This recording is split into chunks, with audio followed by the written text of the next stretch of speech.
안녕하세요, 여러분. 공포라디오 0.4미라 산무이입니다. 오늘은 특별한 순간입니다. 이번 방송은 사상 최초로 해외에서 진행되는 인터뷰입니다. 그곳은 바로 일본 오사카입니다. 제가 여러분에게 전하고 싶은 이야기는 단순한 부동산 이야기라 괴담이 아닙니다. 오늘의 이야기는 일본 부동산과 관련된 미스터리한 사건들, 그리고 그 뒤에 숨겨진 초자연적인 현상에 관한 것입니다. 이번 방송의 특별한 게스트는 오카와 시로마사님, 일본 산하에서 부동산 사업을 운영하는 오너즈 플래닝의 사장님입니다. 오카사는 평소에도 일본의 여러 미스터리한 사건들을 많이 다루셨다고 합니다.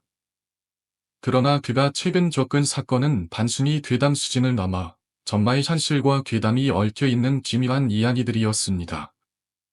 여러분도 알고 계시겠지만 일본의 부동산은 그 자체로도 신비로운 이야기들을 많이 담고 있습니다. 자, 오늘은 그가 경험한 이상한 일들을 함께 풀어보겠습니다. 오카상, 반갑습니다. 오늘 이렇게 만나 뵙게 되어 영광입니다. 처음에는 제 채널에 대해 어떻게 생각하셨나요? 사실 저는 처음에 이런 공포라디오를 접할 기회가 없었어요. 일본의 부동산 이야기만 다루다 보니 그런 쪽에 관심이 많았죠. 하지만 이제는 조금씩 그런 이야기도 흥미롭게 생각하고 있습니다. 일본에서 괴담이나 초자연적인 현상에 대해 다루는 것은 여름철에 아주 흔하게 볼 수 있습니다. 특히나 여름밤이 되면 그런 이야기들이 오히려 더욱 실감나게 다가오죠. 일본은 가깝지만 다른 면도 많은 나라잖아요. 그 문화적인 차이가 바로 그런 초자연적인 사건들을 불러일으키는 것 같아요. 그럼 일본의 부동산에 얽힌 괴담들에 대해 말씀해 주실 수 있을까요? 일본의 부동산에서는 어떤 초자연적인 현상들이 자주 발생하나요? 일본의 주택 형태는 한국과 많이 다릅니다. 일본에는 단독주택이 굉장히 많아요. 주로 옛날에 지어진 집들이 많고 그곳에는 종종 이상한 사건들이 일어나곤 합니다. 제가 경험한 바로는 오래된 집들에서 이상한 소리나 낯선 그림자가 보이는 경우가 많아요. 특히나 부동산 거래가 진행되는 동안 집주인이 예기치 못한 사고를 겪거나 그 집을 구입한 후 이상한 일들이 계속 일어나기도 합니다. 예를 들어 어떤 집에서는 사람들이 살고 있지 않았음에도 불구하고 밤마다 사람의 발소리가 들린다는 이야기가 있었습니다. 사람들이 무심코 지나치던 그 집에는 불길한 기운이 감돌고 있었습니다. 이런 현상을 어떻게 설명할 수 있을까?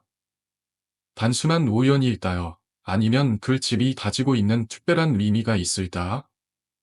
그건 정말 알 수 없죠. 그건 집은 정말 오래되고 낡았음에도 불구하고 사람의 기운이 남아있는 것 같습니다. 때로는 그 집에 얽힌 과거의 비밀들이 살아 움직이는 것처럼 느껴질 때도 있어요. 예를 들어 어떤 집에서는 밤마다 불이 켜져 있거나 창문이 자동으로 열리거나 하는 일이 발생했습니다. 처음에는 전기 문제로 생각했지만 사실 그 집에서 일어난 불길한 사건들이 그 현상이 원인일 수도 있다고 생각합니다. 실제로 몇몇 집에서는 사람들의 목소리나 창문을 열고 닫는 소리, 그리고 고요한 밤에 느껴지는 차가운 기운이 사람들을 뒤흔들었습니다. 그럼 오카상께서 개인적으로 경험한 가장 신기한 사건은 무엇인가? 한 번은 고객이 집을 보러 왔을 때 일이었어요. 그 집은 일본의 전통적인 단독주택이었고 매우 오래된 집이었습니다. 그 집은 거래가 오래전에 중단된 집이었고 여러 번 팔리거나 길려진 적이 없었습니다. 그런데 그 집을 보기 위해 방문한 고객이 집을 떠나고 나서 그들은 두 번 다시 그 집을 찾지 않았어요. 그리고 나서 바로 그 집에서 불길한 일이 일어나기 시작했죠.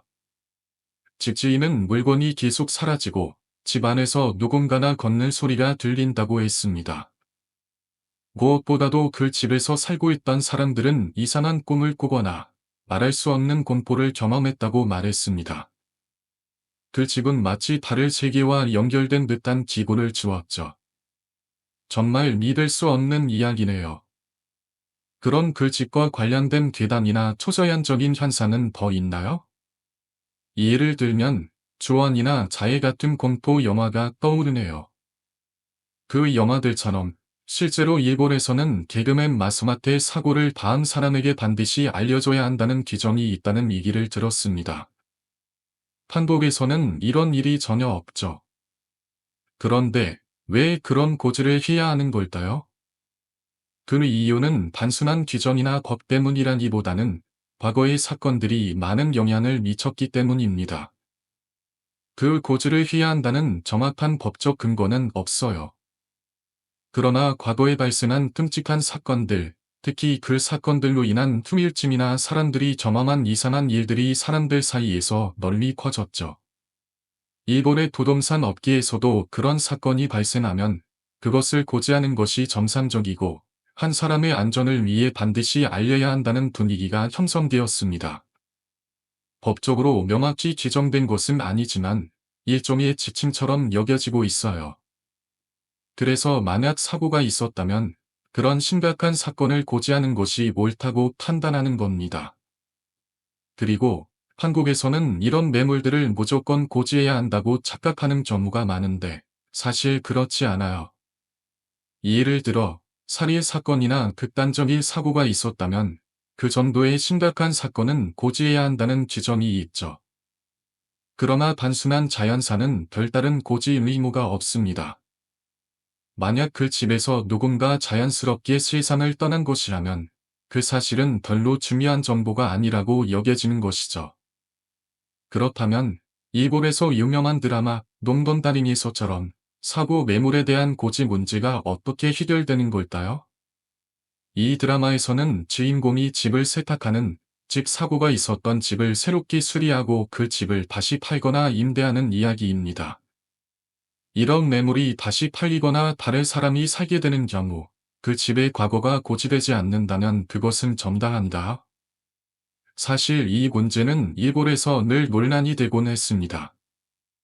그 드라마에서는 주인공이 사고 매물을 고치고 다시 팔면서 그 집에서 과거에 있었던 끔찍한 사건들을 숨기는 방식으로 이야기가 전개됩니다. 그러나 현실에서는 그 집이 어떤 사고가 있었는지, 특히 사람의 생명이 관련된 사건이라면 그 사실을 반드시 고지해야 한다는 윤리적인 책임이 따릅니다. 하지만 자연사나 자연재해와 같은 이유로 발생한 사고는 고지할 의무가 없죠.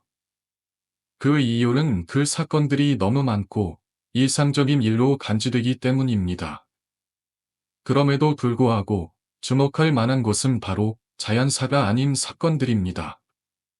예를 들어 살인 사건이나 미문사, 그리고 그로 인해 집에 남겨진 불길한 기운이 계속해서 영향을 미치는 경우입니다.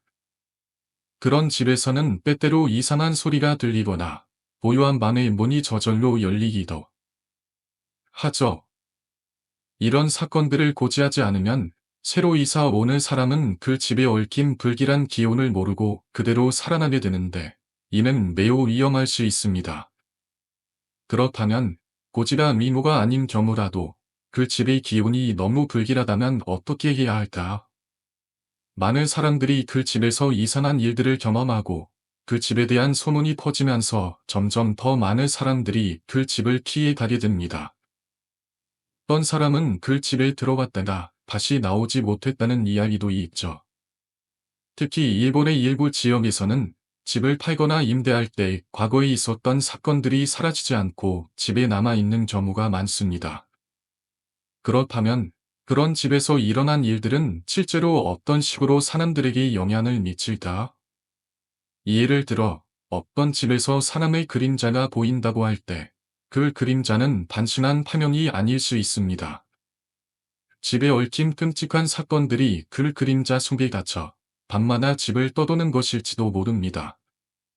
그런 집에 입주한 사람들이 경험하는 일들은 단순히 정신적인 충격이나 착각이 아닐 수도 있습니다. 그렇다면 사고 매물에 대한 고지는 과연 어느 정도까지 해야 할까요? 예를 들어 자연사나 심각한 사고가 아닌 경우 그 집에서 발생한 사건이 그다지 끔찍하지 않다면 굳이 고지할 필요가 없을까? 그런 점에서 보면 자연사로 인한 죽음이라면 굳이 고지할 필요가 없다고 할 수 있겠죠. 하지만 만약 그 집에서 사고가 발생하거나 기극적인 사건이 일어났다면 그 사실은 반드시 고지되어야 한다는 의견도 있습니다. 물론 고독사나 자살 같은 사건이 일어난 집은 다른 매물들과 비교할 때 그로 인한 분위기나 영향을 받을 수밖에 없다는 점에서 고지가 필요할 수 있습니다. 이러한 사건들이 발생한 집에서 발생한 미스터리한 기온이나 이상한 현상은 입기자에게 예기치 않은 두려움을 불러일으킬 수 있기 때문입니다. 집에 얽힌 불길한 사건은 사람의 심리적인 부분에 큰 영향을 미칠 수 있습니다. 일본과 한국에서의 사고 매물에 대한 고지 남식은 비슷하면서도 차이점이 있습니다. 한국에서는 고독사나 자살, 화재 사고, 살인 사건 같은 것들을 고지할 때 그 사건이 심각한 경우에는 좀 더 주의를 기울여야 한다는 분위기가 형성되고 있습니다. 이는 그 사건들이 단순히 물리적인 사건에 그치지 않고 그 집에 남아있는 미묘한 기운이 입기자에게 영향을 미칠 수 있다는 믿음이 있기 때문입니다. 그렇다면 사고 매물에 대한 고지 기준은 어떻게 설정될까? 일본에서는 사고가 발생한 집에 대해 일정 기간 동안 그 집에 대한 고지 의무를 부여하는 경우가 많습니다. 사고가 발생한 집이라 할지라도 시간이 지나면 그 집이 사고 매물이 아니라는 판단을 내릴 수도 있습니다. 다만 사고가 발생한 원인이나 그 사건이 일어난 상황에 따라 그 집의 분위기와 기운은 크게 달라질 수 있습니다. 그 집에서 발생한 사건이 무엇이었는지, 그리고 그것이 입지자에게 어떤 영향을 미쳤을지를 신중하게 고려해야 합니다. 일본에서 고지해야 할 사고 매물의 종류는 다양한데 주로 고독사, 자살, 화재 사고, 살인 사건 등이 있습니다. 이러한 사건들은 대부분 사람들의 기억 속에 남아 있으며 그 집에 대한 두려움을 증대시킬 수 있기 때문에 고지해야 한다는 입장이 지배적입니다. 특히 그 집에서 자살이 일어났다면 그 사건이 일어난 방식이나 상황에 따라 그 집의 분위기가 크게 달라질 수 있습니다. 자살 사건을 예로 들어보면 그 사건이 일어난 방식에 따라 집의 기온은 크게 달라집니다. 예를 들어 자살을 하면서 주변 풍경을 정리하고 깔끔하게 죽음을 맞이한 경우 그 집에 남아있는 기온은 상대적으로 덜 불길할 수 있습니다. 그러나 자살이 그와 달리 끔찍한 상황에서 발생했다면 그 집에 남겨진 기운은 매우 무겁고 입지자에게 불안감을 조성할 수 있습니다. 이렇게 사고가 일어난 집에 대한 고지는 단순히 법적인 문제뿐만 아니라 입지자에게 주어지는 심리적인 영향을 고려해야 하는 중요한 문제입니다. 일본 부동산 시장에서 이런 고지 사안은 반드시 인쇄될 선의로 전달되며 이를 통해 입주자는 과거의 사건을 알게 되고 자신이 그 집에 살게 될지 말지를 결정하게 됩니다. 그렇다면 사고 매물에 대한 고지가 실제로 어떻게 이루어질까? 많은 경우 고지가 이루어질 때 그 사건에 대한 간략한 설명이 필요합니다. 예를 들어 이 집에서 살인 사건이 일어났음, 자살이 발생한 집, 고독사로 사망한 집 등으로 간단히 설명되며 그 사건이 일어난 날짜나 그 사건의 자세한 내용은 자세히 설명되지는 않는 경우가 많습니다. 하지만 사건이 심각하다면 입지자에게 충분히 상세한 정보를 제공하는 것이 좋습니다. 일본에서는 이러한 사고 매물에 대해 고지하지 않으면 나중에 문제가 될 수 있습니다. 고지 의무를 다하지 않은 채 입주자가 그 집에 살게 되면 그 입주자는 그 집에서 발생한 사고를 모른 채 살게 되고 이로 인해 예기치 않은 불안과 공포를 경험하게 될 수 있습니다. 또한 이러한 고지가 제대로 이루어지지 않으면 법적인 문제나 책임이 발생할 수도 있기 때문에 고지 의무를 다하는 것이 중요합니다. 그렇다면 이런 사고 매물이 사고 물건으로 분류되는 기준은 무엇일까? 보통 사고 매물로 분류되는 짐은 사고의 성격에 따라 그 가치가 달라지기도 합니다. 예를 들어 그 집에서 일어난 사건이 심각하다면 집의 가치가 크게 하락할 수 있습니다. 반면 사건이 비교적 가벼운 경우 그 집은 사고 매물로 분류되지 않을 수 있습니다. 이 점에서 집을 팔거나 임대하려는 사람들은 사고 매물인지 여부를 신중하게 고려해야 합니다. 그럼 사고 물건에 대해서는 이렇게 따고 고지를 하게 되는 겁니다. 사실 저는 그 도굴에 대해서 확실히 잘 모르겠네요. 부동산 업계에 종사한다고 하더라도 사고 몰골에 대한 고지 방식이나 그 절차에 대해서는 구체적인 정보를 많이 알지 못하고 있습니다. 가격을 예로 들자면 월세를 기준으로 사고 물건의 가격이 대기 원리 시세보다 약간 낮아지게 되죠. 일반적으로 보면 사고 물건이기 때문에 가격이 5만 엔에서 6만 엔 정도까지 떨어지게 됩니다. 이렇게 되면 현실적인 거래가 가능해지죠. 그리고 사고 물건을 찾을 때 사람들은 어떻게 찾아보냐면 주로 사고 물건을 고지하는 사이트나 매물 목록을 확인하지 않고 그냥 시세보다 너무 낮은 가격에 나온 물건을 보면 그 집이 사고 물건일 가능성이 크다고 판단할 수 있습니다. 사고 물건이란 대부분 평균 시세보다 10%에서 20% 정도 낮은 가격에 나오긴 하지만 때로는 30%에서 40%, 심지어 절반 가격까지 내려가는 경우도 있습니다. 그런 경우 사람들은 이 집 뭔가 이상하네 하며 의심을 하게 됩니다. 가격이 그렇게 크게 내려간 이유가 뭔지 궁금하게 되는 것이죠. 실제로 이런 가격 차이가 있는 물건을 찾고서 들어가게 되는 사람들도 있습니다. 이는 사고 물건에 대한 두려움보다는 저렴한 가격을 더 중요하게 여기기 때문입니다. 그래서 이런 물건을 찾아서 들어가는 사람도 분명히 존재하는데, 일은 나는 그런 거 신경 안 쓴다. 그냥 사면 된다는 마인드로 접근하는 경우가 많습니다. 그렇다면 사고 물건에 대한 일본 현지인들의 반응은 어떤가? 대부분의 사람들은 분명히 사고 물건을 꺼려할 것입니다. 사고 물건은 대개 과거에 불행한 사건이 일어났거나 사람들의 감정적으로 부담을 줄 수 있는 집들이기 때문에 그런 집을 샀거나 빌리기를 꺼려하는 사람이 많습니다. 그래서 대부분의 일본인들은 그 집, 조금 무서운 일이 있었던 것 같다. 그 집에는 뭔가 이상한 기운이 있을 것 같아서 싫다라는 반응을 보입니다. 이런 경우, 그 집을 샀거나 빌리기 위한 사람은 많지 않죠. 그럼에도 불구하고 일부 사람들은 사고 물건이 그 가격에 나온 이유가 있기 때문에 오히려 이를 기회로 보고 접근하기도 합니다. 당연히 사다는 장점이 분명히 있기 때문에 사고 물건을 사는 것이 일종의 보전으로 여겨질 수도 있습니다. 예를 들어 내가 고독사나 자살이 일어났던 집에 살더라도 상관없다는 사람들은 그런 집에 대한 두려움이 없고 단지 가격이 저렴하기 때문에 그 집을 구매하거나 임대하려는 경향이 있습니다. 일은 사고 물건에 대한 믿음이 없거나 그런 사건들이 자신에게 영향을 미치지 않을 거라고 생각하는 사람들이기 때문에 그런 짐을 부담 없이 선택할 수 있는 사람들이라고 할 수 있습니다. 일본에서 사고 물건에 대한 고지 방식은 꽤 철저하게 이루어집니다. 사고가 발생한 집에 대해 고지하는 것은 의무이니라. 이는 소의 문제가 될 수 있는 법적 책임을 피하기 위해서입니다. 그런데 사고 물건에 대한 고지는 단순히 과거에 일어난 사건을 알리는 것에 그치지 않습니다. 그 집에서 발생한 사건이 사람들에게 미칠 수 있는 심리적인 영향을 고려해서 고지의 내용을 좀 더 신중하게 다뤄야 합니다. 예를 들어 고독사나 자살이 일어난 집이라면 그 사건의 세부 사안이나 그 사건의 심각성에 따라 고지 방식이 달라질 수 있습니다. 하지만 사고 물건을 찾는 사람들이란 대부분 이런 사고가 발생한 집에 대한 두려움보다는 저렴한 가격을 중요하게 생각하는 사람들이 많습니다. 이리 사고 물건을 찾는 이유는 단순히 그 집에서 발생한 사건이 자신에게 영향을 미치지 않을 것이라고 생각하기 때문입니다. 즉, 저렴한 가격으로 좋은 집을 얻을 수 있다는 점을 가장 큰 장점으로 보는 것입니다.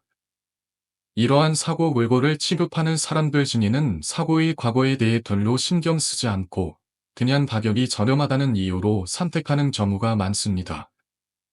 그렇다면 한국에서는 사고 물건에 대한 반응은 어떨까? 한국에서도 일본처럼 고독사나 자살, 사고 사건이 일어난 집을 꺼리는 사람들이 많습니다. 그러나 일본과 달리 한국에서는 사고 물건을 취급하는 사람들이 비교적 적고 그런 짐에 대한 관심이 다소 낮은 편입니다. 특히 한국에서는 사고 물건에 대한 신경을 많이 쓰지 않는 경우가 많고 그런 집에 살고 싶어 하는 사람도 그렇게 많지 않습니다. 이는 사고 물건이 사람들에게 미치는 심리적 영향을 크게 고려하는 문화적 차이에서 기인할 수 있습니다. 하지만 사고 물건을 찾는 사람 중에는 이건 그냥 가격이 싸서 사는 거지 그런 거 신경 안 쓴다고 생각하는 사람들이 분명히 존재합니다.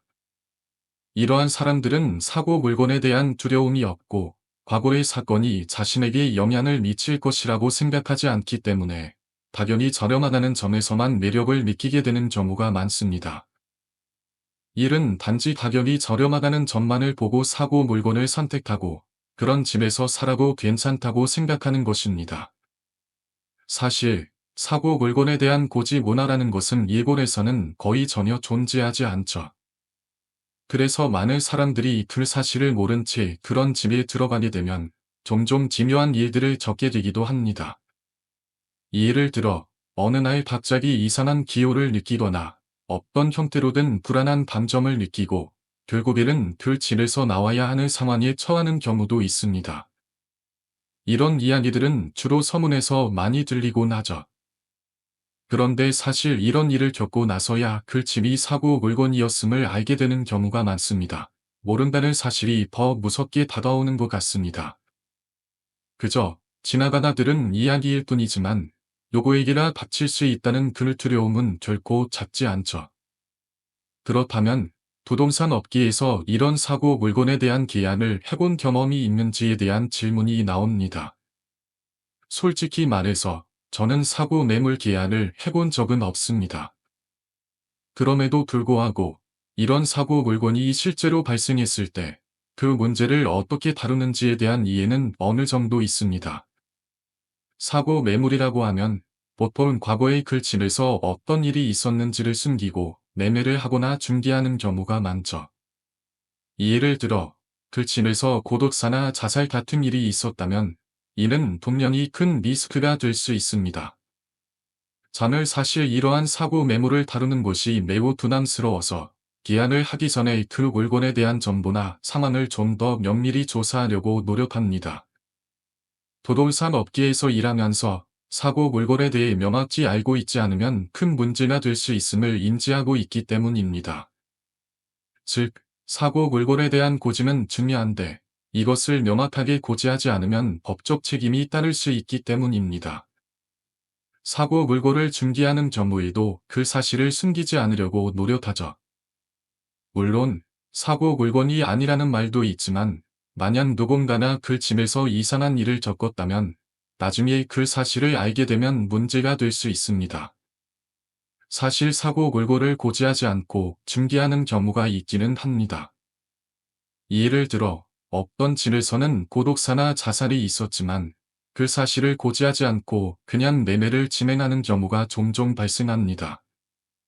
그런 집을 중개하는 일이 있을 때 일부 사람들은 이 집을 단순히 저렴한 가격에 팔려고 하는 경우도 있겠지만 반대로 어떤 사람들은 그 집에서 일어난 일을 알더라도 그냥 그 가격이 좋다고 생각해서 사는 경우도 있습니다. 일본의 부동산 시장에서는 사고 물건에 대해 고지할 필요가 없습니다. 하지만 그 집이 사고 물건으로 취급될 정도로 심각한 사건이 발생했다면 그 사실을 고지하는 것이 중요합니다. 예를 들어 고독사나 자살이 발생한 집이라면 그 사건의 정도에 따라 고지해야 할 의무가 생깁니다. 그렇지만 모든 사고 물건에 대해 고지해야 한다고 규정된 것은 아니기 때문에 경우에 따라 다를 수 있습니다. 그리고 사고 물건이 아예 고지되지 않은 경우 그 집에 대한 불안감을 느끼는 사람들도 있을 수 있습니다. 사고 물건을 고지하지 않는 대신 그 집을 구매하는 사람이 오히려 그 사실을 알게 되면 큰 문제가 될 수 있기 때문입니다. 실제로 일본의 많은 부동산 회사에서는 고독사나 자살과 같은 사건이 발생한 집을 팔거나 임대하는 일이 많습니다. 그런 집들이 많이 돌아다니기도 하지만 그걸 잘 다루는 회사도 많지 않습니다. 사고 물건에 대해 어떻게 대처하는지, 그리고 그 집을 어떻게 판매할 것인지를 고민해야 합니다. 예를 들어 고독사나 자살이 일어났던 집이라면 그 사실을 알리고 파는 것이 나을 수도 있고 아니면 그냥 아무 말 없이 팔아버릴 수도 있습니다.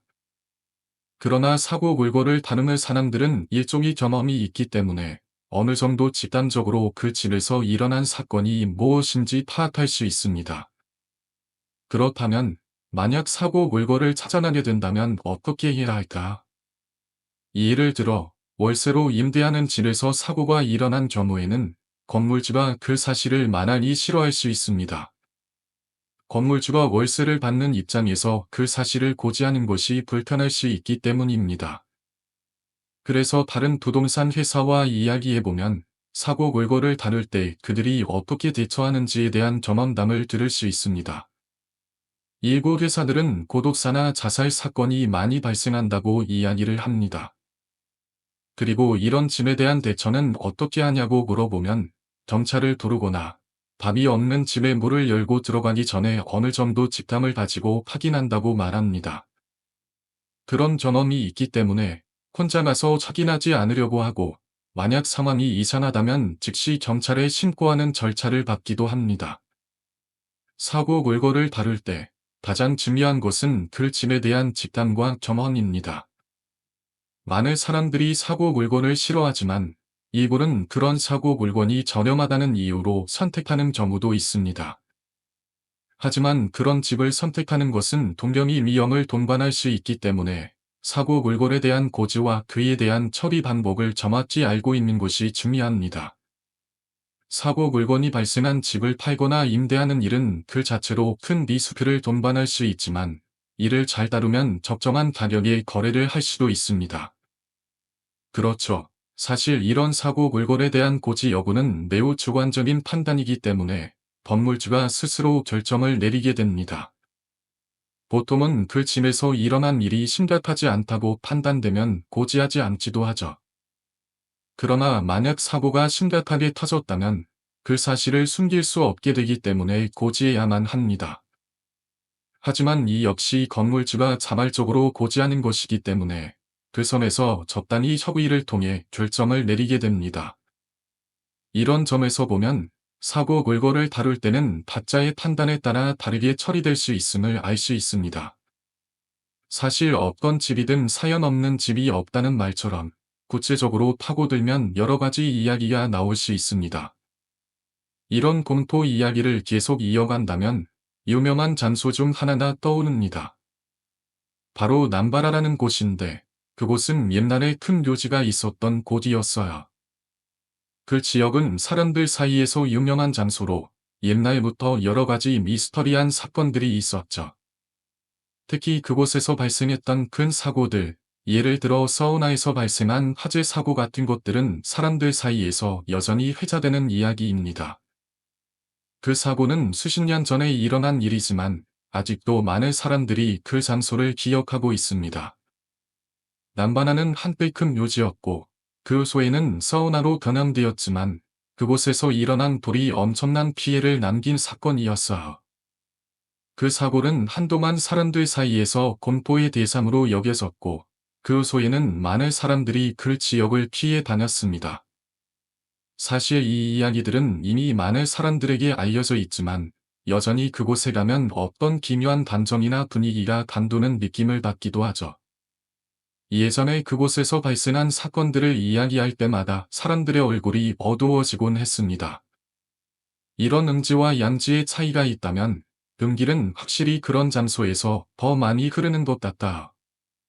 그곳을 가면 그 당시의 불길한 느낌이나 기운이 여전히 남아있는 것처럼 느껴집니다. 예의 그곳을 손잡게 되는데 과연 어떤 느낌을 받을지 궁금합니다. 그런 장소를 실제로 방문해 보는 것도 중요한 경험일 수 있겠죠. 물론 그곳이 어떤 장소였는지에 대한 정보는 미리 알게 되지만 그곳을 가서 직접 체험해 보는 것은 또 다른 차원의 경험이 될 것 같다. 일본에서 사고 물건에 대한 이야기가 나오면 사람들이 그 장소에 대한 불길한 느낌이나 미스터리한 사건들을 떠올리기도 합니다. 특히 일본에서는 신도가 세기 때문에 그런 사고나 사건에 대한 믿음이 더욱 깊어지곤 합니다. 일본의 신앙 문화나 사고 물건과 어떤 관계를 맺고 있는지도 중요한 부분이에요. 불교보다는 신도에 대한 믿음이 강하기 때문에 그런 사고 물건에 대해서도 신령한 존재나 은기를 느낄 수 있다는 믿음이 널리 퍼져 있죠. 만약 정말로 그런 불길한 사고 물건에 들어가서 살게 된다면 그에 대한 조치가 필요할 수 있습니다. 예를 들어 사람마다 다르겠지만 일본에서는 이런 물건들에 대해 신도적 접근을 하기도 하고 특정한 의식을 통해 불길한 기호를 차단하거나 그 기호를 점화하려는 시도를 하기도 합니다. 그런 조치들은 짐을 새로 사는 사람들에게 큰 도움이 될 수 있지만 여전히 불안감이 남는 경우가 많습니다. 사람들이 사고 물건을 다루는 방식은 매우 다양합니다. 어떤 사람들은 그런 짐을 사서 그 집에서 살아보려 하기도 하고 어떤 사람들은 그 불길한 느낌을 받지 않기 위해 적극적으로 신도적인 의식을 거행하기도 합니다. 사실 이런 집에 들어가게 되면 그 사람의 신앙이나 믿음에 따라 다르게 대처하게 되죠. 어떤 사람은 이를 신경 쓰지 않고 그냥 사는 경우도 있지만 어떤 사람은 사고 물건에 들어가기 전부터 충분한 준비를 하고 신령한 의식을 치르기 위해 전문가를 찾기도 합니다. 그럼에도 불구하고 이런 사고 물건은 여전히 많은 사람들에게 관심을 끌고 있으며 사고 물건을 고르는 것에 대한 두려움도 여전합니다. 그러나 그것을 어떻게 대처할지에 대한 선택은 결국 개인의 판단에 달려 있습니다. 사고 물건을 다루는 데 있어 중요한 것은 바로 그 짐의 역사와 그 안에 담긴 사연들입니다. 각기 다른 경험이 사람들에게 다른 영향을 미치기 때문에 그 짐에서 발생한 사건이나 지원에 대한 이해는 사고 물건을 다룰 때 중요한 부분을 차지합니다. 이 이야기는 정말 흥미롭고 다소 신비로운 에피소드입니다. 원묘지라는 일본의 전통적인 신앙과 관련된 인물에 대한 이야기로 사람들이 그런 신령한 존재를 모시는 경우가 있다는 것에 대해 조금 더 구체적으로 이야기해 보겠습니다. 일본에서는 원묘지라고 불리는 사람들이 종종 귀신이나 불길한 지원을 점화하거나 복을 지원하기 위해 미시를 치릅니다. 밀은 단순한 무당과는 다르게 특정한 신령한 존재와 소통한다고 믿어지며 그들을 통해 안 좋은 기운을 제거하거나 악령을 물리친다고 알려져 있습니다. 이런 원묘지를 모시는 사람들은 대개 고대의 전통과 신앙을 따르는 전문가들이며 그들의 미식은 매우 신중하고 세밀하게 이루어집니다. 때로는 기도를 드리거나 특별한 주문을 외우기도 하며 그들이 휘하는 미식은 그 지역의 전통에 따라 다르게 나타날 수 있습니다. 물론 그 의식을 통해 사람들에게 평화를 가져다주고자 하는 의도지만 그들이 사용하는 방법이 다소 과격하거나 이기지 않게 주변 사람들에게 불편함을 줄 수도 있습니다. 특히 일본에서는 매우 조용한 분위기와 겸손한 태도를 중요시하기 때문에 의식을 너무 시끄럽게 하거나 공개적으로 하게 되면 사람들이 불편해할 수 있습니다. 그런 점에서 이 이야기는 일본 사회에서의 미묘한 문화적 차이를 잘 드러내고 있습니다. 당신이 적금 경험에서 보면 원묘지를 통해 기호를 정화하려는 시도가 있었습니다. 그리고 그 과정에서 발생한 상황은 매우 특이하고도 신비로운 부분이 많습니다.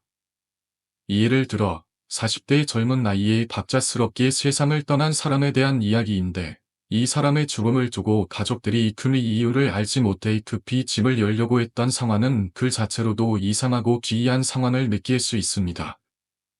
그것이 자연스럽지 않다는 생각을 했던 만큼 그런 상황에서의 접근이 얼마나 민감하고 신중하게 이루어져야 하는지를 다시 한번 상기시킬 수 있는 사례입니다. 또한 그 상황에서 경찰까지 함께 가게 된 점도 매우 특별한 부분이랍자. 사람들이 이러한 고립될 상황에서 의식을 치르는 이유는 그들이 어떤 불안감이나 불길한 기운을 느끼고 이를 해결하려는 의도에서 비롯된 것입니다. 때때로 사람들이 겪는 불행은 단순히 불행이 그치지 않고 그 원인에 대한 두려움을 불러일으키기도 하죠. 이때 원묘지와 같은 인물들은 그 불길함을 해결하려는 중요한 역할을 하기도 합니다. 다만 그런 의식이 주변 사람들에게 영향을 미치지 않도록 조심해야 하는 것도 사실입니다. 사람들이 그것을 어떻게 받아들이고 주변의 반응을 어떻게 고려할 것인지에 따라 그 행동의 결과도 달라질 수 있기 때문입니다. 이와 관련해 일본에서의 이사 문화에 대한 이야기로 이어지는 부분도 매우 흥미롭습니다. 이사 문화는 한국과 일본 모두에게 중요하게 여겨지는 주제입니다. 특히 일본에서는 사람들이 이사를 할 때 그 집에 대한 역사나 그곳에서의 사연을 매우 중요하게 생각합니다. 이는 일본의 전통적인 신앙과 깊은 연관이 있습니다. 집이나 건물에서 발생했던 불길한 일들이나 이상한 사건들에 대해 신경을 많이 쓰기 때문에 이사를 갈 때 그 장소에 대한 점화 의식을 거치는 경우도 있습니다. 이러한 점은 한국과 일본의 문화에서 비슷한 점도 있지만 일본에서는 조금 더 엄격하게 접근하는 경향이 있자 한국에서도 이사 문화는 오래전부터 중요한 부분으로 다뤄졌습니다. 한국에서는 집을 새로 샀거나 이사를 할 때 그 집이 불행을 불러일으킬 것인지에 대한 걱정이 따르기도 합니다. 이사 전에 종종 무당이나 신령한 인물에게 집을 점화하고 기운을 좋게 만드는 의식을 부탁하는 경우도 있습니다. 한국에서는 이러한 의식들이 특히 집안의 평화를 지원하고 가족들에게 나쁜 일이 일어나지 않도록 하기 위한 목적을 가지고 있습니다. 물론 이런 문화는 시대가 변함에 따라 많이 변화했지만 여전히 많은 사람들은 집을 구할 때 그 집의 역사나 분위기를 신경 쓰고 집에 대한 믿음을 가지는 경우가 많습니다.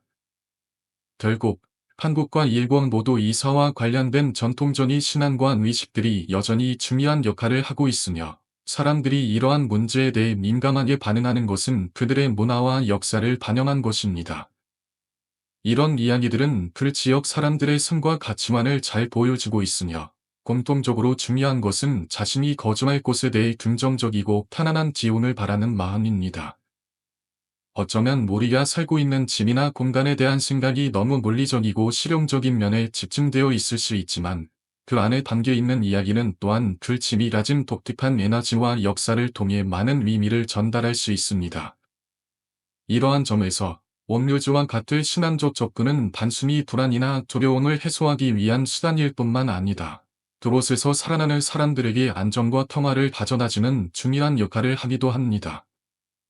한국에서 이사 날짜를 정할 때 가장 중요한 신앙 중 하나는 손 없는 날이라는 개념입니다. 손 없는 날이란 자신이나 불운을 가져오는 존재들이 활동하지 않는 날을 의미하며 이 날에 이사를 가면 그 집에서 사는 사람들이 좋은 기운을 받으며 살게 된다고 믿습니다. 손 없는 날은 보통 음력으로 날짜를 정하는 경우가 많고 이를 통해 사람들이 불길한 날을 피하고자 합니다. 이러한 믿음은 한국의 전통적인 민속 신앙과 깊은 관련이 있으며 오랜 세월을 거쳐 사람들이 이사를 할 때마다 의식적으로 지켜왔던 문화입니다. 또한 이사짐을 옮기기 전날에는 특별한 의식을 하기도 합니다.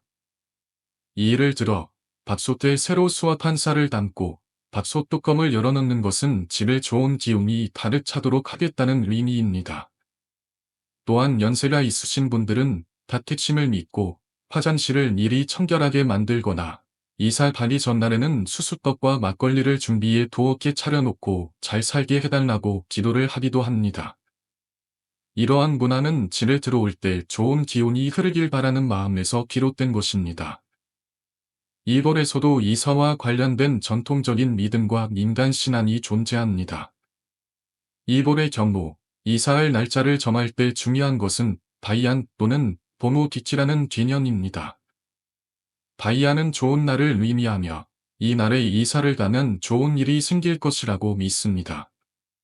이 또한 특정한 날짜를 정해놓고 그 날짜나 다가오면 사람들이 그날을 선호하여 이사를 가거나 중요한 일을 시작하려 합니다.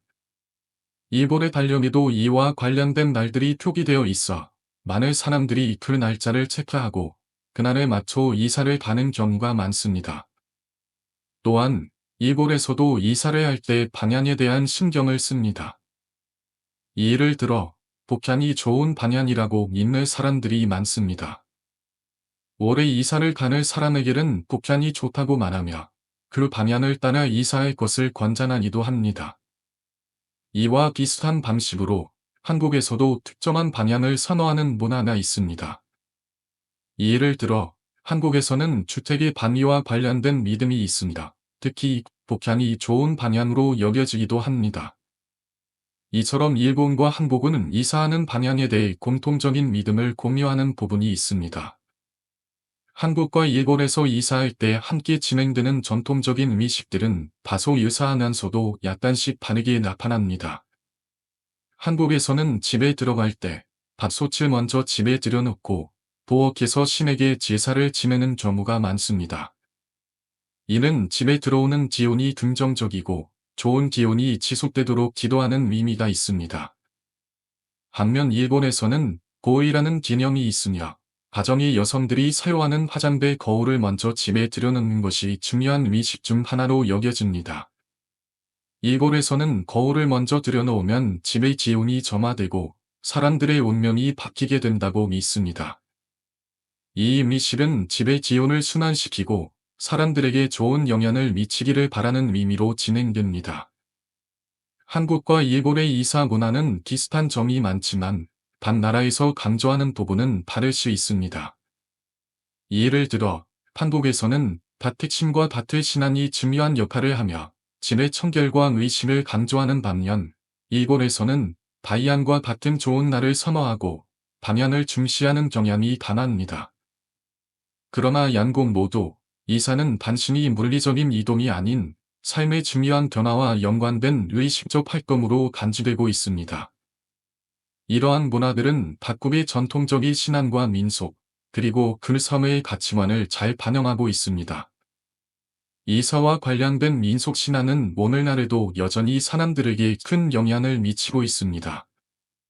과학적으로 증명될 수 없는 믿음일지라도 많은 사람들은 이러한 전통적인 방식에 따라 이사를 진행하며 새로운 집에서의 생활이 잘 되기를 기원합니다.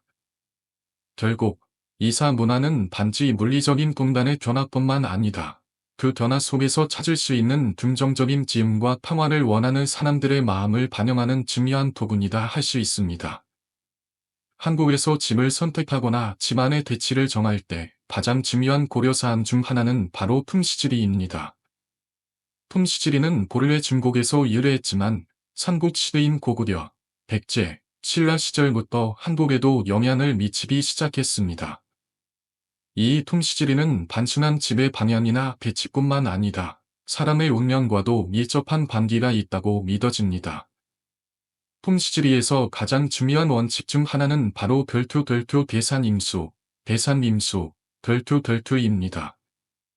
이는 산을 등지고 물이 흐르는 방향으로 짐을 대치하는 것이 이상전이라는 뜻으로 이는 사람들에게 안정과 풍요를 가져다준다고 전해집니다. 예를 들어 집이 위치가 밤이나 하천 근처에 있으면 그 방향이 좋다고 여겨지기도 하며 물이 흐르는 방향이 재물운을 결정한다고 믿어집니다. 또한 남양집을 선호하는 이유도 풍시지리와 관련이 짙습니다. 남양은 햇볕이 잘 들어오고 기온이 좋아진다고 여겨져 풍시지리에서는 이를 매우 좋은 방향으로 봅니다. 이와 함께 거실 창문에서 바라본 풍경도 중요하게 여겨집니다. 예를 들어 사업을 하는 사람들은 창문을 통해 보이는 정치나 물길이 이 사업에 영향을 미친다고 생각합니다. 그 물길이 어느 방향으로 흐르는지가 사업의 운을 결정한다고 믿는 사람들이 많습니다.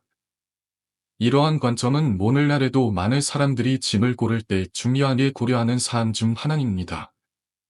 일본에서도 풍수라는 개념이 존재하며 많은 사람들이 그 영향을 받습니다. 일본에서는 풍수를 수수, 풍수라고 부르며 집의 배치나 방향, 그리고 일상에서 사용하는 물건들에 대해 많은 신경을 씁니다. 일본인들은 짐을 선택할 때 풍수를 매우 중요하게 여기니라 풍수 전문가를 찾아나서 짐을 고르는 경우도 많습니다. 일본의 풍수지리는 한국과 비슷한 점도 많지만 약간의 차이점도 존재합니다. 일본 사람들도 짐을 고를 때 밤이와 자연의 흐름을 매우 중요하게 여깁니다. 예를 들어 북한은 좋은 방향으로 여겨지지 않지만 일부 사람들은 남양이나 동양이 더 좋은 방향이라고 생각합니다. 또한 일본에서는 집안에 소통을 두는 것에도 신경을 씁니다.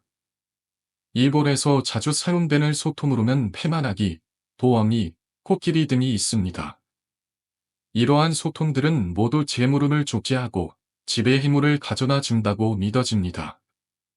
일본에서도 집의 대치가 중요한데 특히 입구의 위치와 방향에 대한 신경을 많이 씁니다. 집의 문이나 주방의 위치가 집안의 지호를 결정한다고 여겨져 일부 사람들은 문을 열 때의 방향이다, 주방의 위치까지도 꼼꼼히 고려합니다. 또한 일본에서는 집의 구석이나 어두운 곳에 자주 문제가 발생한다고 생각하며 그곳을 청소하고 정리하는 것을 매우 중요하게 여깁니다. 한국과 일본 모두 집을 고를 때 방향이나 위치에 대한 신경을 많이 씁니다. 하지만 이 두 나라의 차이점은 그들이 선호하는 방향이나 집의 구성이 약간의 차이가 있다는 점입니다.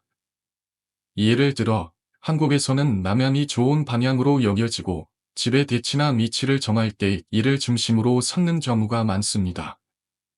반면 일본에서는 북향이나 동향이 좋다고 생각하기도 하고 방위에 대해 조금 더 복잡한 지짐을 두는 경우가 많습니다. 또한 소품에 대한 문화적 차이도 존재합니다. 한국에서는 도엄이나 휘마라기와 같은 소품을 두면 재물운을 촉지한다는 믿음이 있지만 일본에서는 코끼리나 도어미를 집에 두는 것이 더 흔하게 보입니다. 이는 모두 신운과 재물을 가져다 준다고 믿는 소품들이지만 두 나라에서의 문화적 배경과 신앙에 따라 조금씩 다르게 해석될 수 있습니다. 집을 선택할 때 한국이나 일본 모두 tum시지리와 같은 전통적인 신앙을 고려하는 사람들은 많습니다. 특히 방향이나 집의 위치, 그리고 소품 배치 등은 짐을 고르는 중요한 요소로 여겨집니다. 그러나 현대 사회에서는 tum시지리의 영향을 덜 받는 사람들이 많아지면서 집을 고를 때 실용적인 면을 더 많이 고려하는 경향도 있습니다. 예를 들어 아파트나 매션과 같은 현대적인 주거지에서는 tum시지리적인 요소를 신경 쓰기가 어렵고 대신 실외 인테리어나 생활 편의성을 중요시하는 경우가 많습니다. 한국에서 짐을 지을 때나 이사할 때 중요한 요소 중 하나는 바로 tum시지리입니다. 집의 방향이나 배치, 그리고 위치는 사람의 운명에 영향을 미친다고 믿어지기 때문에 이를 신경 쓰지 않는 사람은 거의 없다고 할 수 있습니다. 그러나 때로는 물리적으로 tum시지리에 맞는 집을 고르기 어렵거나 이미 지어진 집에서 tum시적인 문제가 발생할 수 있습니다. 그럴 때 사람들은 다양한 방법으로 대처를 합니다. 예를 들어 화장실이 tum시적으로 좋은 위치가 아니거나 배치가 좋지 않으면 많은 사람들이 이를 미신적 또는 부적과 같은 방식으로 해결하려고 하기도 합니다. 한국에서는 미로부터 화장실의 위치가 풍시적으로 매우 중요하다고 여겨졌습니다. 일반적으로 화장실이 중심에 있거나 중요한 방들과 가까운 곳을 위치하면 안 좋다고 말하곤 했습니다. 그러나 이미 집을 짓고 나서 그런 배치가 되었다면 어떻게 대처하리라 할까? 많은 사람들이 색상을 바꾸는 방법을 사용합니다. 예를 들어 보라색이나 파란색을 사용하는 것이 좋다고 여겨지는데 이는 물의 기호를 상징하거나 나쁜 기호를 차단한다고 믿기 때문입니다. 물론 이러한 방법은 과학적 근거보다는 미신적인 요소가 강하지만 이를 통해 기본적인 안정감을 얻을 수 있다는 생각이 많은 사람들에게 통하는 방식입니다. 사실 일본에서도 비슷한 대처 방법을 사용합니다. 일본의 tum수 전문가들이 텔레비전 프로그램에 출연할 때 색상이나 물건을 어떻게 대체할지에 대한 조언을 자주 했습니다. 예를 들어 화장실에 보라색을 사용하는 것이 나쁜 기호를 막는 방법 중 하나로 알려져 있었습니다. 그러나 재미있는 사실은 이와 같은 tum시적 대처 방법이 때로는 그 자체로도 실태를 불러일으키기도 했다는 것입니다. 한 tum수 전문가나 자신의 집을 소개하면서 그가 추천한 방식대로 집을 꾸몄지만 결국 재물운이 부족하다고 고백하기도 했습니다. 이처럼 tum시지리에서 권장하는 방법들이 반드시 효과적이지는 않다는 사례도 있습니다. 집을 짓는 데 있어 한국과 일본 모두 터의 중요성을 매우 강조합니다. 한국에서는 미로부터 고사를 지내는 전통이 있습니다. 고사는 술과 고기를 준비하여 제사와 일사한 위시를 치르며 이 과정에서 터가 좋지 않다면 악한 기운을 물리치고 좋을 기운을 불러들이기 위해 무렵합니다. 이런 위식은 짐을 짓기 전에 또는 큰 건물을 세울 때마다 자주 이루어집니다. 돼지를 통째로 잡고 제사를 지내는 모습은 한국에서 자주 볼 수 있는 풍경 중 하나입니다. 보사는 단순한 미래를 넘어 집이 세워질 터에 힘이 있다는 믿음을 바탕으로 한 중요한 의식입니다. 이런 의식들은 집의 악한 기호를 쫓고 좋을 기호를 불러들이기 위한 의도에서 이루어집니다. 일본에서도 비슷한 풍습이 있습니다. 일본에서는 땅에는 신이 존재한다고 믿으며 집을 짓기 전에 그 땅의 신에게 감사의 마음을 전하고 그곳의 악한 기호를 물리치기 위한 의식이 이루어집니다. 그러나 한국에서처럼 동물 제물을 바치는 일은 흔하지 않습니다. 일본에서는 보통 소금을 뿌리거나 술을 붓고 신사에서 기도를 하는 방식으로 그 지역의 신에게 일을 표합니다. 일본 드라마나 영화에서도 자주 볼 수 있는 장면이 바로 신사에서의 의식입니다. 신사에서는 사람들이 하얀 옷을 입고 기도하는 장면이 자주 등장하는데, 이는 일본 사람들이 땅의 신에게 감사의 마음을 전하고 악한 기호를 쫓는 방법 중 하나입니다. 오늘날 많은 사람들이 아파트와 같은 현대적인 주택에 살고 있습니다. 아파트와 매션은 계열적인 집이 아니기 때문에 품시지리를 전통적으로 적용하기가 어렵습니다. 그럼에도 불구하고 아파트를 구입하거나 리모델링할 때 일부 사람들은 여전히 품시지리를 고려하여 방향이나 배치를 신경 씁니다. 예를 들어 방의 위치를 정할 때나 거실의 창문이 어느 방향을 향하는지에 대해 고민하는 경우도 많습니다. 그러나 오늘날 많은 사람들이 소통이나 책상을 통해 품시지리적인 요소를 보완하려 합니다. 예를 들어 아파트의 거실에 도어미 소통을 두거나 지뢰 색상을 바꾸는 것처럼 물리적인 변화를 줄 수 없는 경우에는 이런 방법을 사용하여 기호를 좋게 하려고 합니다. 이러한 방법들은 미심적으로 보일 수도 있지만 많은 사람들에게는 그 자체로 정신적 안정을 주고 보다 나은 생활 환경을 만들어 준다고 믿어집니다. 품시지리의 철학은 결국 주거지와 지원의 관계를 중시하며 사람들에게 힘과 평안을 가져다주는 방법을 제시합니다. 결국 품시지리는 과학적인 사실보다는 사람들의 믿음과 전통에 뿌리를 두고 있으며 집과 관련된 여러 문제를 대처하는 데 중요한 역할을 합니다. 한국과 일본 모두 품시지리와 관련된 다양한 의식과 대처법을 가지고 있으며 이를 통해 사람들은 자신의 삶을 더 나은 방향으로 이끌고자 노력하고 있습니다. 물론 현대 사회에서는 실용적인 면이 더 강조되기도 하지만 풍수와 같은 전통적인 신화는 여전히 많은 사람들의 일상에 깊이 자리 잡고 있으며 사람들에게 중요한 의미를 지니고 있습니다. 새로 건물을 짓거나 리모델링을 할 때 특히 주거지나 상업지구에서 중요한 고려 사항 중 하나가 바로 품시지리입니다. 그 중에서도 화장실이 있는 위치나 건물의 배치, 방향이 미치는 영향을 무시할 수 없습니다. 예를 들어 전통적인 품시에서는 화장실이 중심적인 위치에 있으면 안 좋다고 알려져 있지만 현실적으로 화장실이 이미 그 자리에 있을 경우 어떻게 대처할 수 있는지에 대한 질문은 많이 나옵니다. 예전 일본에서도 품수 전문가들이 텔레비전 프로그램에 나와서 색깔을 활용한 해결법을 제시한 경우가 있었습니다. 예를 들어 화장실의 색깔을 보라색이나 다른 특이한 색으로 바꾸면 좋다고 하는데, 이는 미신적인 접근이기도 하지만 많은 사람들이 믿고 시도해 보기도 했습니다. 하지만 그런 변화에도 불구하고 어떤 풍수 전문가의 집이 실태를 점함한 이야기도 있었습니다. 결국 색깔을 바꾸거나 부적을 사용한다고 해서 모든 문제가 해결되는 것은 아닌 것입니다. 한국에서도 풍수에 대한 믿음이 여전히 존재하고 중요한 건물을 세울 때에는 고사를 지내는 경우가 많습니다. 예를 들어 예지 한반일을 자마고사 제사를 지내는 풍습은 여전히 일부 지역에서 이어지고 있습니다. 일본에서도 비슷한 문화가 존재하는데 땅에 신이 있다고 믿으며 그 신에게 감사의 표시로 고사를 지내기도 합니다. 다만 일본에서는 한국처럼 동물의 제사를 드리는 경우는 적고 신사에서 술과 음식으로 간단하게 제사를 지내는 방식으로 악한 기운을 물리치고자 합니다. 일본 드라마나 영화에서 종종 볼 수 있는 장면처럼 제사하는 사람들이 신사에서 전통적인 의식을 거행하는 경우도 많습니다. 또한 품수에 대한 관심은 건물의 지온에 따라 결정되는 경우가 많습니다. 예를 들어 일본이나 한국에서 주거지나 산업지구의 땅을 선택할 때 그 땅의 지온이 좋지 않다고 판단되면 그곳을 피하는 것이 좋다고 여겨집니다. 기온이 나쁘면 사업이나 집안의 운도 나빠질 수 있기 때문에 풍수적으로 안 좋은 곳은 피해가는 것이 기본적인 원칙입니다. 그리고 만약 어쩔 수 없이 그런 장소를 선택하게 되면 기후를 변화시키기 위한 대처 방안도 필요합니다.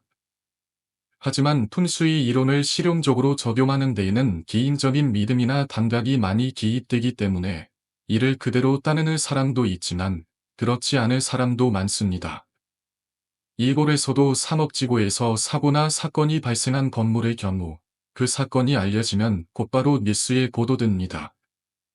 예를 들어 최근에는 작은 사건이라도 뉴스로 보도되며 사람들은 그 건물이 사고가 있었던 곳인지 알게 되면 그곳을 피하려는 경향이 있습니다.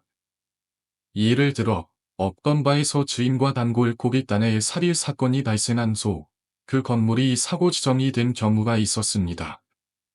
사건이 발생한 직후에는 사람들의 관심이 집중되지만 그 건물이 결국에는 다시 운영되었고 새로운 사람들도 그곳에서 영업을 시작했습니다. 보통 이런 사건이 있으면 그 건물의 임대가 어려워질 것 같지만 실제로는 시간이 지나면 다시 사람들이 들어가서 영업을 하게 됩니다. 한국에서도 비슷한 일이 일어나는데 산업지구나 상가에서 발생한 사건 사고에 대해 알려지는 의무는 없습니다. 다만 그런 사건이 발생한 장소를 찾는 사람도 있습니다. 이는 자신이 단한 기호를 가졌다고 믿거나 혹은 악한 기운을 눌러서 자신의 이익으로 바꿀 수 있다고 생각하는 사람들입니다. 일은 대개 그런 상가 건물을 찾아서 계약하고 그곳에서 큰 돈을 번다는 이야기도 존재합니다. 일은 일종의 도끼비토의 개념으로 나쁜 기운을 흡수하고 이를 자신의 긍정적인 에너지로 바꾸는 방식입니다. 이런 사고를 보고 이런 물건을 찾는 사람들은 미신적인 도굴에 대한 믿음이 강하거나 그런 도굴에 대해 반각적이지 않은 사람들입니다. 그들에게는 그런 장소가 오히려 기회가 될 수 있는 것입니다. 이 이야기를 통해서 사람들이 과거에 발생한 사건을 기억하고 그 사건과 관련된 장소를 어떻게 인식하는지 알 수 있습니다. 예를 들어 그 가게에 발생한 사건 이후 그곳이 잘 운영되고 있는지에 대한 궁금증은 결국 그 사건이 사람들에게 어떤 영향을 미쳤는지를 보여줍니다. 실제로 그 가게가 어떻게 됐는지는 잘 모르겠지만 사람들은 그런 사건을 기억하고 그 장소를 다시 찾는 것에 대해 주저할 수 있습니다. 또한 일본에서 있었던 유명한 사고는 그 건물에 대한 사람들의 반응을 보여줍니다.